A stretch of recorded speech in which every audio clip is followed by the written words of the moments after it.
भगवान शिव, जिन्हें त्रिलोक के आदि और अंत के देवता माना जाता है, का नाम सुनते ही मन में जिज्ञासा उत्पन्न होती है।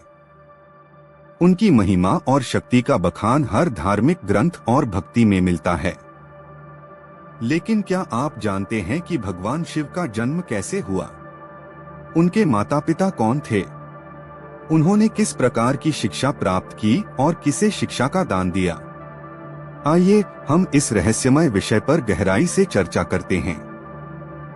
भगवान शिव को स्वयंभू कहा जाता है, जिसका अर्थ है जो स्वयं से उत्पन्न हुए हैं। इस अवधारणा का मतलब है कि न तो उनकी कोई माता है और न कोई पिता। यह तथ्य उनके अस्तित्व को और भी अद्भुत बनाता है। भगवान शिव पंचतत्व से परे हैं और इसीलिए उनकी मृत्यु की कोई संभावना नहीं है।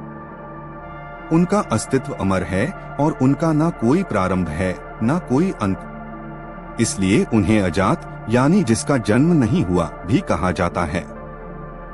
विष्णु पुराण में भगवान शिव के जन्म की एक और दिलचस्प कथा है। इसके अनुसार भगवान विष्णु के माथे से निकलने वाले तेज से भगवान शिव की उत्पत्ति हुई थी।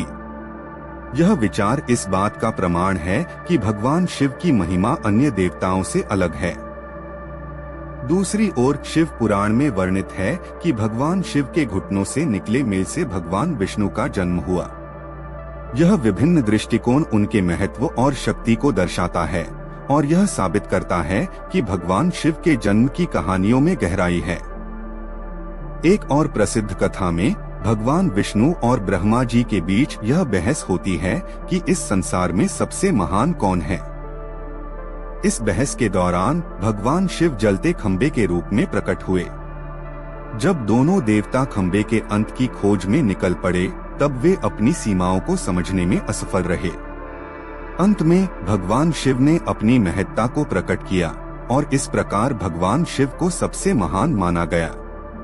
यह कथा यह भी स्पष्ट करती है कि भगवान शिव की शक्ति और ज्ञान का कोई अंत नहीं है।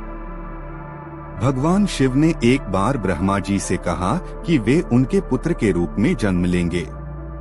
जब ब्रह्मा जी ने सृष्टि की रचना प्रारंभ की, तब भगवान शिव ने उन्हें आशीर्वाद दिया और बालक रूप में प्रकट हुए। इस समय ब्रह्मा जी ने भगवान शिव का नाम रुद्र रखा, जिसका अर्थ है रोने वाला, लेकिन भगवान शिव ने इस नाम को भी स्वीकार नहीं किया। इसके बाद ब्रह्मा जी ने भगवान शिव को 108 नाम दिए, जैसे रुद्र, महादेव और पशुपतिनाथ। ये नाम उनकी विविधताओं और शक्तियों का प्रतिनिधित्व करते हैं, जो उनके अद्वितीय व्यक्तित्व को दर्शाते हैं। श्रीमद् देवी महापुराण में भगवान शिव के माता पिता के बारे में भी विशेष जानकारी दी गई है। एक बार भगवान नारद जी ने ब्रह्मा जी से पूछा कि सृष्टि का निर्माण किसने किया। ब्रह्मा जी ने उत्तर दिया कि देवी दुर्गा और शिव स्वरूप के योग से ब्रह्मा, विष्णु और महेश का जन्म हुआ। इससे यह स्पष्ट होता है कि प्रकृति का रूप लिए देवी दुर्गा ही इन तीनों की माता हैं। भगवान शिव शिक्षा के क्षेत्र में भी महत्वपूर्ण भूमिका निभाते हैं।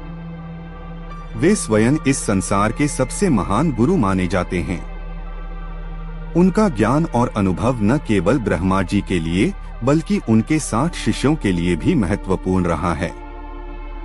ये शिष्य, जिन्हें सप्तऋषि के नाम से जाना जाता है, गुरु शिष्य परंपरा के पहले उदाहरण हैं। भगवान शिव ने शिक्षा के माध्यम से ज्ञान, समर्पण और आत्मज्ञान का महत्व समझाया। उन्होंने अपने शिष्यों को न केवल भौतिक ज्ञान दिया, बल्कि आत्मिक विकास के मार्ग पर भी चलने की प्रेरणा दी।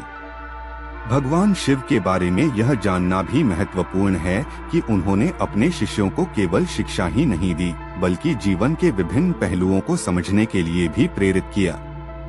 उन्होंने बताया कि सच्ची शिक्षा वह है जो आत्मा की गहराइयों तक पहुंच सके। इस प्रकार भगवान शिव ने न केवल विद्या का प्रचार किया, बल्कि भक्ति और ध्यान की महत्ता को भी बताया। इन सभी कथाओं और किंवदंतियों से यह स्पष्ट होता है कि भगवान शिव का अस्तित्व और उनकी महिमा कितनी व्यापक है।